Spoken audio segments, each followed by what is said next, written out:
Hi friends, இந்த வீடியோவில் நாம் பார்க்க போகிறது ஸ்லீவுக்கு வர கட் ஒர்க் டிசைன் ஈஸியான மெத்தடில் கட்டிங் செஞ்சு எப்படி ஸ்டிச்சிங் செய்யலாம் அப்படின்னு பார்த்து தெரிஞ்சுக்கலாம்.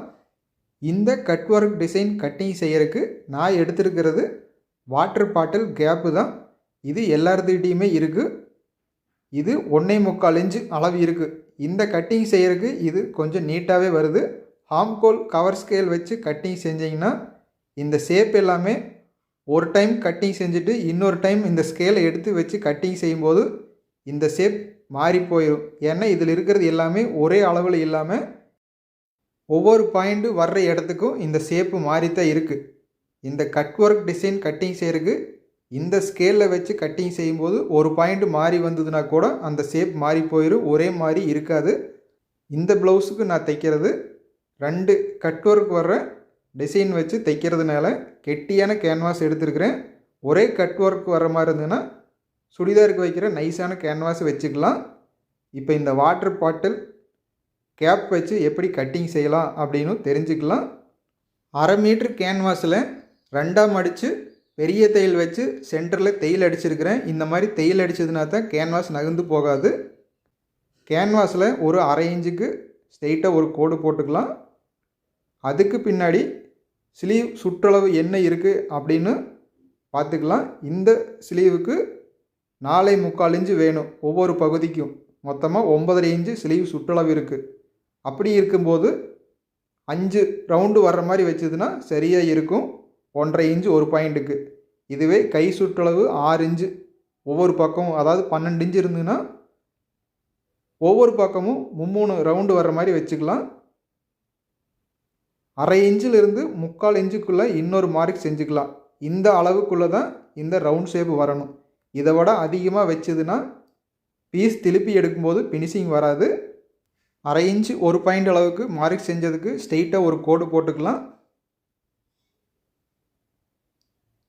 மேல் சைடு 3/4 இன்ச்சு ஒரு பாயிண்ட் அளவுக்கு ஒரு மார்க் செஞ்சுருக்கு. அதே அளவு கீழே ஒரு மார்க் செஞ்சுட்டு இந்த 2 கோட்டுக்கும் இடையில கரெக்டாக வச்சுக்கலாம். இந்த ஷேப் மட்டும் கரெக்டாக இருக்கணும். அதிகமாக வந்துருச்சு அப்படின்னா கட் பண்ணி எடுத்து திருப்பி பார்க்கும்போது ஒரு ரவுண்டு மட்டும் அதிகமாக இருக்கும்.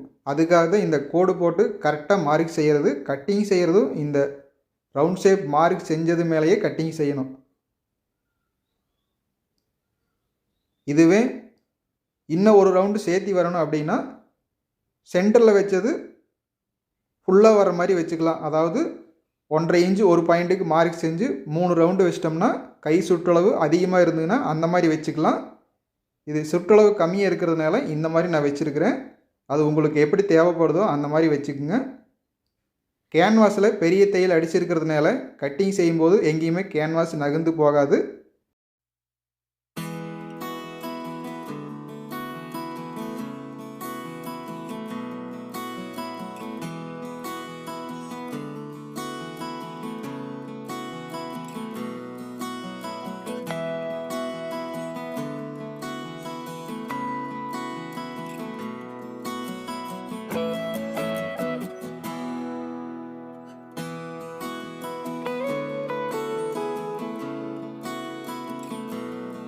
ஸ்லீவ் சுற்றளவுக்கு தேவையான அளவு கேன்வாஸ் விட்டுட்டு கட் பண்ணி எடுத்துக்கலாம்.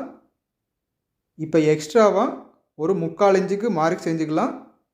இதில் 2 கேன்வாஸ் வச்சு ஒவ்வொரு ஸ்லீவுக்கு தைக்கிறதுனால இந்த மாதிரி 3/4 இன்ச்சு இருக்கிறது ஒரு கேன்வாஸும், அடுத்ததான் ஒரு 1.25 இன்ச்சு இருக்கிற மாதிரி இன்னொரு கேன்வாஸும் கட் பண்ணிக்கலாம். அதாவது எக்ஸ்ட்ராவாக வைக்கிறது. இப்போ கட்டிங் செஞ்சுருக்கிறது ப்ளவுஸில் அட்டாச் பண்ணி தைக்கிறது. இன்னொரு பீஸ் அதிகமாக கட்டிங் செய்கிறது, இன்னொரு எக்ஸ்ட்ரா பீஸ் கீழே வச்சு தைக்கிறதுக்கு அந்த மாதிரி வைக்கணும். ஸ்டிச்சிங் வீடியோ பார்த்தீங்கன்னா தெரியும்.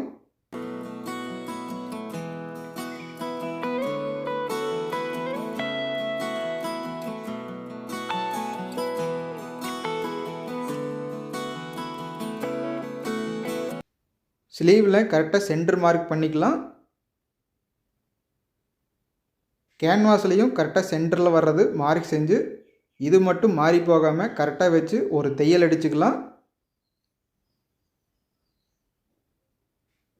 ஃபஸ்ட்டு ஒரு தையல் அடிச்சுட்டு அதுக்கு பின்னாடி கேன்வாஸை ஒட்டுன மாதிரி சின்ன தையல் வச்சு தையல் அடிச்சுக்கலாம்.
தையல் அடித்த பின்னாடி எக்ஸ்ட்ராவாக ஒரு 1/4 இன்ச் அளவுக்கு கிளாத் விட்டுட்டு அதிகமாக இருக்கிறதெல்லாம் கட் பண்ணி எடுத்துக்கலாம். இதை கட் பண்ணி எடுத்துட்டு சென்டரில் கட் பண்ணி விடுறது தான் கரெக்டாக கட் பண்ணி விடணும். ஒரு டைம் கட் பண்ணிவிட்டு இன்னொரு டைம் கட் பண்ணி அந்த பிசிறி இருக்கிறத கிளாத் இல்லாமல் கட் பண்ணி எடுத்துக்கலாம். தையல் மேலேயும் கத்திரி படக்கூடாது. பட்டுதுன்னா தையல் கட்டாச்சுன்னா எல்லாமே வேஸ்ட்டாக போயிடும். இது ரொம்ப நுணுக்கமாக செய்யணும். உள்ளே அதிகமாக இந்த எட்ஜில் துணி விட்டுட்டோம்னா திருப்பின பின்னாடி உள்ளே இழுத்த மாதிரி தான் இருக்கும். இதெல்லாம் நீங்கள் அதிகமாக தைச்சிக்கிட்டே இருந்தீங்கன்னா பழக்கத்துக்கு வந்துடும்.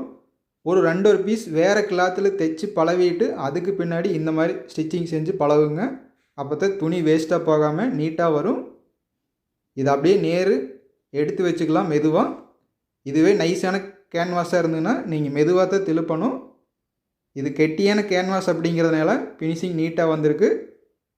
உள் சைடு கரெக்டாக கட் பண்ணி விட்டதுனால தான் திருப்பின பின்னாடியும் சுருக்கமே இல்லாமல் ஃபினிஷிங் நல்லா வந்திருக்கு. கேன்வாஸுக்கு மேல் சைடு தையல் அடிக்காமல் இதை அப்படியே எடுத்து வச்சுக்கலாம். இந்த பீஸ் இப்போ ஸ்லீவ் தைச்சிருக்கிறதுக்கு கீழ் சைடு வச்சு தைக்கக்கூடிய பீஸ் தான். இதுக்கும் அதே மாதிரி தையல் அடித்து அந்த பீஸ் இது மேலே வச்சு அட்டாச் பண்ணிக்கலாம். அதனால தான் அதுக்கு மேல் சைடு தையல் அடிக்காமல் அப்படியே வச்சுருக்கிறேன். இதுக்கும் அதுக்கு எப்படி ஸ்டிச்சிங் செஞ்சோமோ அதே மாதிரி தான். கேன்வாஸ் மட்டும் எக்ஸ்ட்ராவாக விட்டது ஒரு 1.5 இன்ச்சு எக்ஸ்ட்ராவாக விட்டுருக்குறேன்.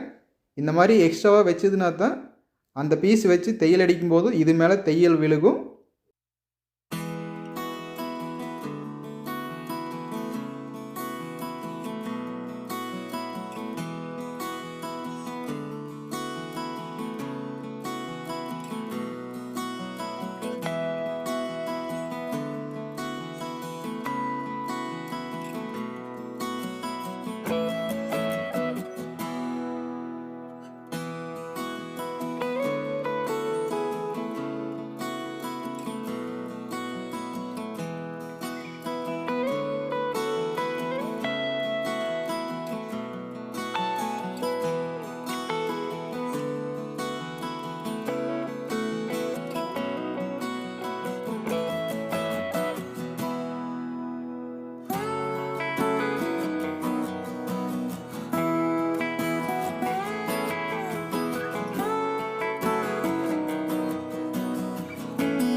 மேல் சைடு தையல் அடிக்கும் போதும் உள்ளே இருக்கிற லைனிங் துணி வெளியே தெரியாத அளவுக்கு கீழ் சைடு நல்லா இழுத்து வச்சுக்கலாம். இந்த ஷேப் மாறி இருந்தது அப்படின்னாலும் அதை அட்ஜஸ்ட் பண்ணி அதுக்கு பின்னாடி தையல் அடிச்சுக்கலாம். இது தைக்கும்போது கொஞ்சம் மெதுவாக தான் தைக்கணும், வேகமாக தைக்கவே முடியாது.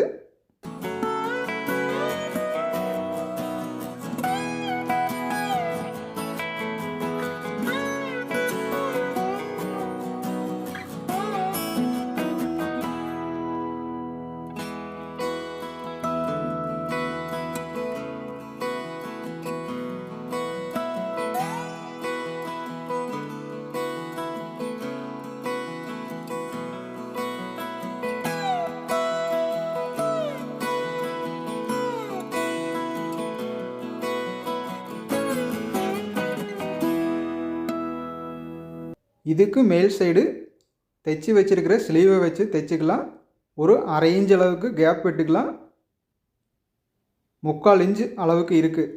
இந்த அளவுக்கு இருந்துன்னா டிசைன் கரெக்டாக நீட்டாக தெரியுது. இதுலேயும் கரெக்டாக நேர் எடுத்து வச்சுக்கலாம். அளவு மாறிச்சுன்னா இந்த ஷேப் எல்லாமே மாறி போயிடும். கேன்வாஸ் கட்டிங் செய்யும்போது 4 கேன்வாஸும் ஒரே அளவுக்கு கட்டிங் செய்யணும்.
மேல் சைடு தையல் அடித்த பின்னாடி உள் சைடு இருக்கிற இந்த பிசுரெல்லாம் லைனிங் கிளாத் கூட போகிற மாதிரி மடித்து தைச்சிக்கலாம்.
பிசுறு உள் சைடு போகிற மாதிரி தையல் அடித்த பின்னாடி ஃபினிஷிங் நீட்டாகவே வந்திருக்கு. இந்த ப்ளவுஸுக்கும் இதே மாதிரி கழுத்து பீஸுக்கும் கட் ஒர்க் வர இன்னொரு டிசைன் வச்சு எப்படி தைக்கலாம் அப்படின்னும் அடுத்த வீடியோவில் பார்த்து தெரிஞ்சுக்கலாம். வீடியோவுக்கும் லைக் பண்ணி ஷேர் பண்ணுங்கள். அடுத்த வீடியோவில் சந்திக்கலாங்க ஃப்ரெண்ட்ஸ்.